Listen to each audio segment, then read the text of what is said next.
Дарагія браты і сёстры, дарагія дзеткі, вельмі рады вас сёння бачыць на гэтай ранішняй святой імшы раратняй. Прыходзім сюды, каб прасіць магутнага заступніцтва нашай найсвяцейшай Панны Марыі. А сёння мы будзем разважаць над іншай асобай у гісторыі нашага збаўлення. Евангелие нам сёння распавядае пра галоўнага героя святога Юзафа. Святы Юзаф, сёння чуем у Евангеліі, не прамаўляе ніводнага слова, але шмат робіць. Вось такая рыса мужчынская ў яго прысутнічае. Менш гаварыць, больш рабіць. На вялікі жаль, сёння часам можам спаткаць крыху іншыя паводзіны у людзей. Шмат гавораць, а мала робіць. Такі папулізм. Гадзінамі гаварыць у пустое, а толку няма. Альбо яшчэ горш, калі толк адмоўны. Святы Юзаф паказвае нам прыклад сапраўдных паводзінаў святога мужчыны, который атрымлівае ад Пана Бога нейкае паведамленне і яго выконвае. Усё вельмі проста. Быць папулярным перад Пана Богам, а не перад людзьмі. Імкнуцца яму спадабацца, Пану Богу. Імкнуцца багацець ягонымі дарамі, быць багатым ягоным скарбам. Гэта ўсё святы Юзаф. Чалавек, чыё сэрца перапаўняла агромністая любоў да сваёй сужонкі, якую абраў на свяцейшай Панны Марыі, і любоў да Пана Бога, хрысціянская любоў, не падробка, а сапраўдная. Арцыбіскуп Фултон Шин, амерыканскі прапаведнік, гаворыць, што хрысціянская любоў мае дзве асноўныя рысы, прыкметы. Першае – это тое, што любоў хрысціянская – гэта не эмоцыі. Эмоцыі сапраўды нам патрэбныя, і любы псіхолог пра гэта скажа, што нам трэба выплеснуць іх, што яны патрэбныя як і пазітыўныя, так часам і негатыўныя эмоцыі. Але гэта не галоўнае ў хрысціянскай любові, у духоўным жыцці. Хрысціянская любоў – гэта, перш за ўсё, воля.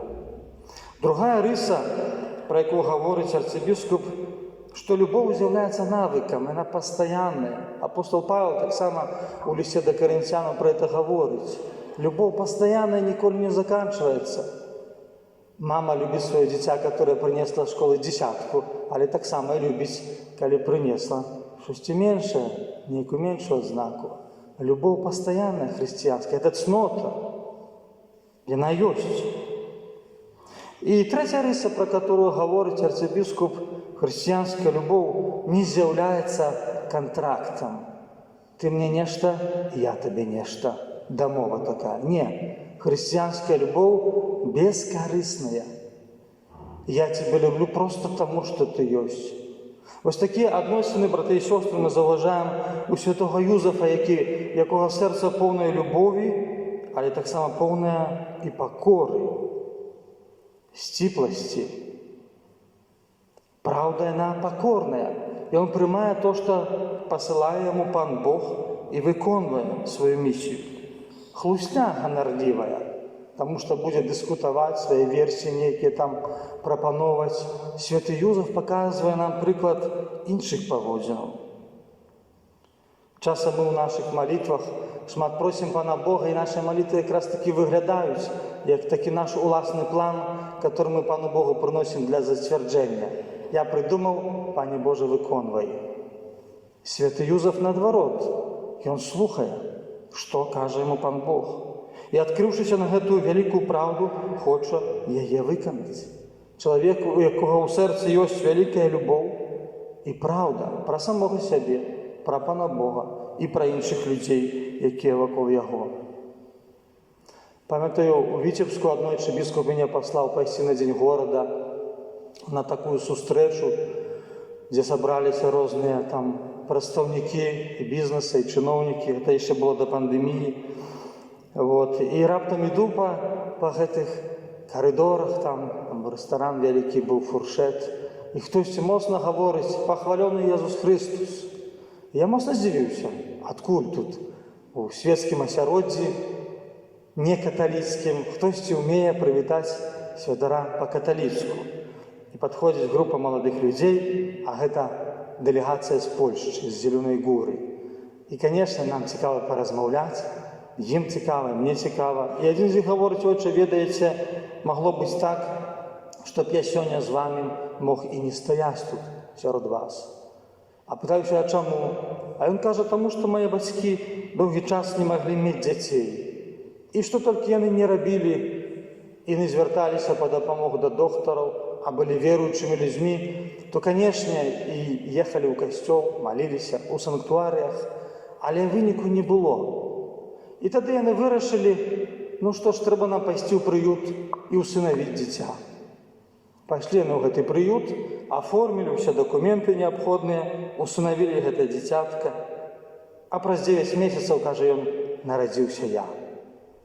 Вось, браты і сёстры, вось такі жыццёвы просты прыклад чалавека, які распавядае тое, што сапраўды адбылося. Калі мы хочам нейкай Божай ласкі, нейкага праяўлення, Божага благаслаўлення, то нам, канешне, неабходна самому быць гатовымі праявіць любоў, хрысціянскую любоў, міласэрную любоў да іншай асобы, да іншага чалавека. Калі мы хочам гэта зрабіць, то, напэўна, Божая ласка нас перапомніць. І святы Юзаф з'яўляецца гэтага прыкладам. Як жыць Божай ласкай, як цалкам прыняць Божую правду, не толькі штосьці адно. Бо зноў жа іншая спакуса ў сучасным грамадстве заключаецца ў тым, што веруючыя людзі часам любяць выбраць штосьці адно альбо два з Евангелія, то, што мне падабаецца. Прымаюць вучэнне касцёла пра мацярынства, але ўжо праблема ідзе з экстракарпанальным аплодатварэннем.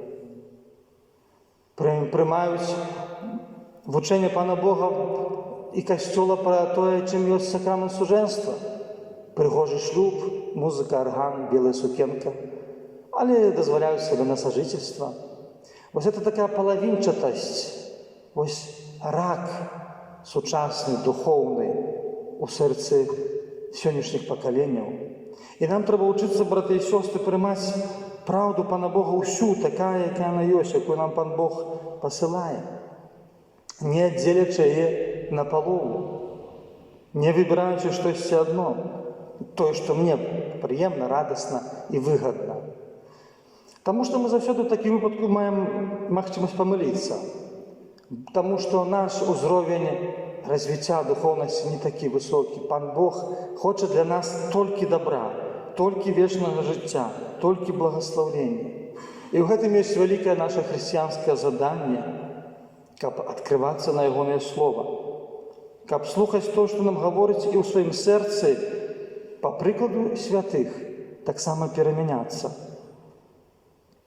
Калі мы гаворым пра асобу святога Юзафа, то, напэўна, трэба сказаць пра ягоны ўзрост, таму што тут таксама ёсць крыху непаразуменняў. Хрысціянская традыцыя паказвае нам часам на абразах, што святы Юзаф — гэта такі дзядок, сівая барада, такі ўжо ў старэйшым узросце чалавек, і Маці Божая маладая побач. Чаму такі вобраз? Таму што хацелі такім чынам паказаць, што Маці Божая захавала сваё дзявоцтва назаўсёды, што назаўсёды дзева. Але такі падыход, браты і сёстры, ён не ідэальны і недасканальны. І ёсць аргументы супраць гэтага. Што святы Юзаф не быў дзядком, не быў у пажылым узросце, а быў маладым чалавекам, у поўні сілаў, здаровым, прыгожым, адважным і мужным. Маладым чалавекам. Чаму? Таму што ў тыя часы ў яўрэйскім грамадстве не віталіся такія адносіны, дзе паміж сужэнцамі была вялікая адлегласць ва ўзросце. Не віталіся. Гэта не разумелася. І па гэтаму можам дапускаць, што святы Юзаф, Евангелие нам нічога пра ўзрост не гаворыць, але мы можам дапускаць, што ён быў у маладым узросце. Ну і як мы сабе можам уявіць, Пан Бог выбірае абаронцу для свайго сына, які мае нарадзіцца, для Езуса, который у такім ужо старэйшым узросце.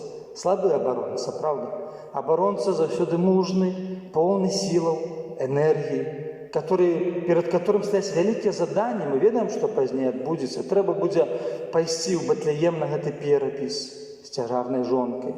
Трэба будзе уцякаць ад цара Ірада ў Егіпет. трэба будзе бараніць і зарабляць таксама, цяжка працаваць. Поэтому мы, браты і сёстры, хутчэй за ўсё дапускаем, што святы Юзеф – гэта малады чалавек.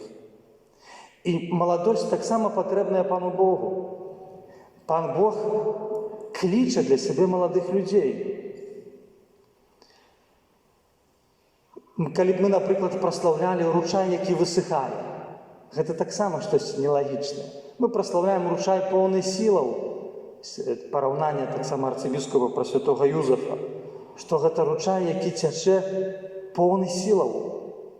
І Пан Бог кліча маладых людзей таксама да святарскага жыцця, кліча да манаскага жыцця, для таго, каб яны маглі ахвяраваць сваё жыццё Пану Богу і быць плоднымі для касцёла, праявіць свае найлепшыя рысы і весці за сабой іншых людзей. Гэта вельмі высакароднае заданне.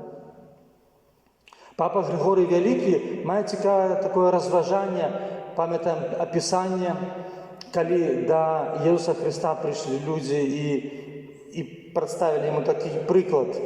Што ты скажаш, настаўнік, калі жонка адна жыла бяздзетная, а пазней у яе былі некалькі мужоў, братоў, права леверату, і ніхто не меў дзяцей. Дык вось у будучым жыцці каму яна будзе жонкай? І Jesús адказвае, што ў будучым жыцці ў нябесным валадарстве не будуць ні жаніцца, ні замуж выходзіць. І папа Григорый Вялікі, разважаючы над гэтым урыўкам, гаворыць, што можам параўнаць, што гэтай удавой бяздзетнай з'яўляецца касцёл. Гэтым старэйшым братам з'яўляецца Jesús Христос. А гэтыя маладыя браты – гэта кожны кандыдат да святарства, якога кліча Пан Бог, каб узбудзіў патомства для касцёла, каб быў плённы, каб прынёс духоўныя плады, каб праз сваю працу і праз ахвяраваную сваю маладосць прынёс Пану Богу ахвяр.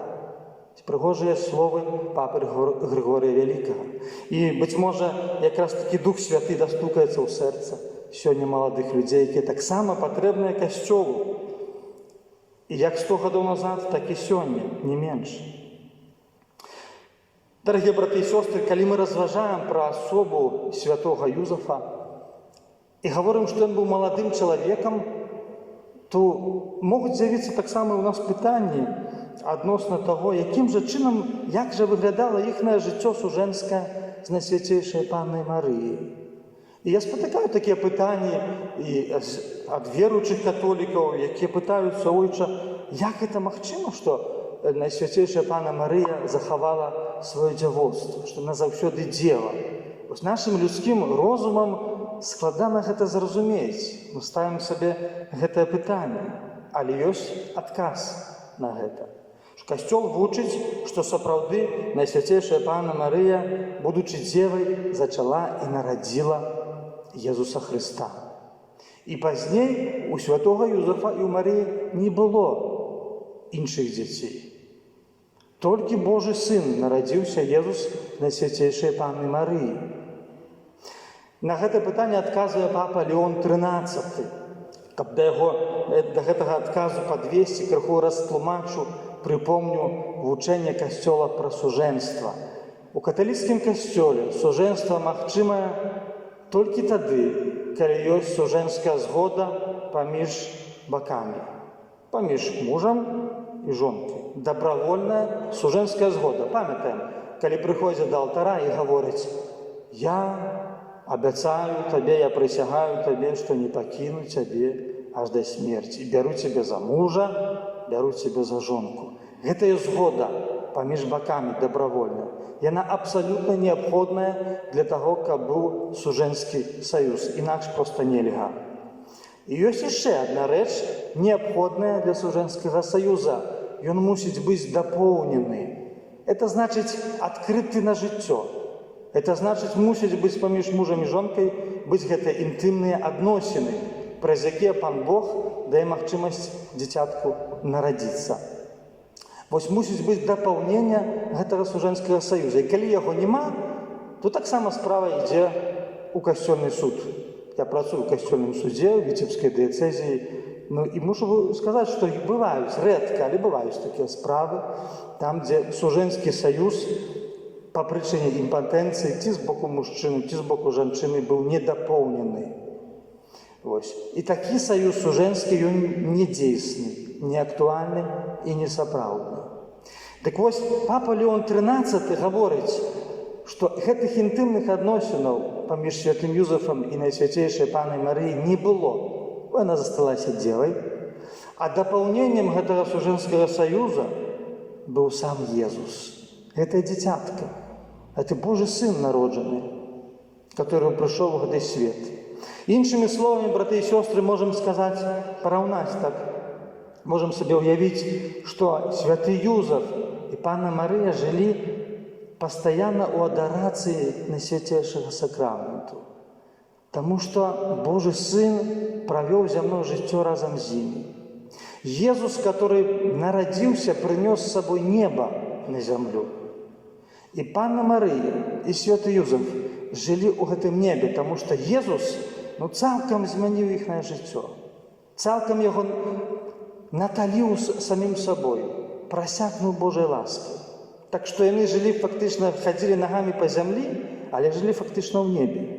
І па гэтаму яны ўжо жылі па-нябеснаму, як кажа Езус у гэтым адказе людзям, якія яго спыталі пра будучае жыццё, ці будуць жаніцца, ці будуць замуж выходзіць.